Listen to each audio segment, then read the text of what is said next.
बोलो गणेश जी महाराज की जय हो। सभी भक्त बंधुओं को मेरा नमस्कार। आज हम सुनते हैं विनायक जी की कहानी। एक बार गणेश जी महाराज एक सेठ जी के खेत में से होकर निकल रहे थे तो उन्होंने वहां से 12 अनाज के दाने तोड़ लिए। बाद में गणेश जी के मन में विचार आया कि मैंने तो सेठ जी के यहाँ से चोरी कर ली है। गणेश जी सेठ के 12 वर्ष की नौकरी करने लग गए। एक दिन सेठानी निपट कर राख से हाथ धोने लगी तो गणेश जी ने सेठानी का हाथ मरोड़कर राख छीनकर मिट्टी से हाथ धुलवा दिए। सेठानी सेठ जी के पास गई और बोली कि ऐसा कौन सा नौकर रखा है आपने जो नौकर जात होकर भी मेरा हाथ मरोड़ दिया। सेठ जी ने गणेश जी को बुलाकर पूछा कि तूने सेठानी जी का हाथ क्यों मरोड़ा। जब वो बोले कि मैंने तो सीख के बात बताई है, ये राख से हाथ धो रही थी। राख से भी कभी हाथ शुद्ध हुए हैं क्या? राख से हाथ धोने से घर की रिद्धि सिद्धि चले जाती है और मिट्टी से हाथ धोने पर आती है। सेठ जी ने सोचा कि गणेशिया बोल तो रहा सही रहा है, गणेश जी है तो बड़ो शानो। थोड़े दिन बाद कुंभ का मेला आया तो सेठ जी बोले कि गणेशिया सेठानी जी को नहला ला।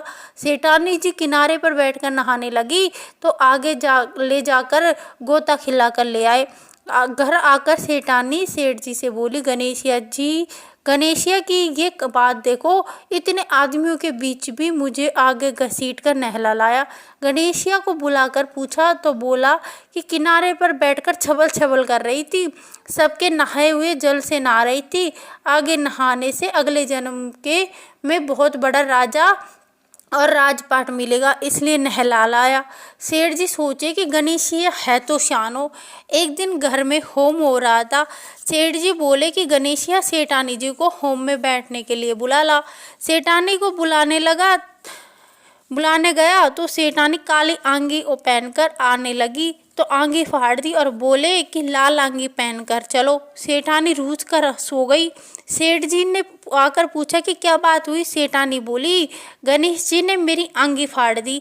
गणेश जी को बुलाकर बोले कि तू बहुत बदमाशी करने लगा है। गणेशिया ने कहा, सेठानी काली आंगी पहनकर आ रही थी, मैंने तो बस वही उतार कर लाल आंगे पहनने के लिए बोला था। काली आंगे शुभ काम के में पहनने से काम सफल नहीं होता है। सेठ जी ने सोचा कि गणेशिया है तो बड़ो शानो। एक दिन सेठ जी पूजा करने लगे तो पंडित जी बोले, हम तो गणेश जी की मूर्ति लाना भूल गए। तब गणेश जी बोले कि तुम मुझे ही मूर्ति मानकर मुझे विराजमान कर लो, तुम्हारा काम सफल हो जाएगा। ये बात सुनकर सेठ जी को बहुत गुस्सा आया और बोले कि तू अभी तक तो सेठानी से ही मस्करी करता था, पर अब तो तू मेरे साथ भी करने लग गया है। गणेश जी बोले कि मस्करी नहीं कर रहा हूँ, सच्ची बात कह रहा हूँ। इतना कहकर गणेश जी का रूप धारण कर लिया। सेठ सेठानी ने एक साथ गणेश जी की पूजा की। पूजा खत्म होते ही गणेश जी अंतर्धान हो गए। सेठ सेठानी को बहुत दुख हुआ कि अपने तो गणेश जी हमेशा रहते थे, अपने इनसे कितना काम करवाते थे।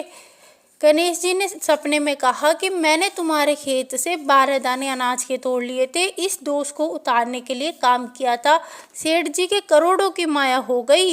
हे गणेश जी महाराज, जैसा उस सेठ को दिया वैसा सबको दे। कहानी को कहते न सुनते को, हुंकारा भरते को, वो अपना सारा परिवार न दीजिए। बोलो भगवान।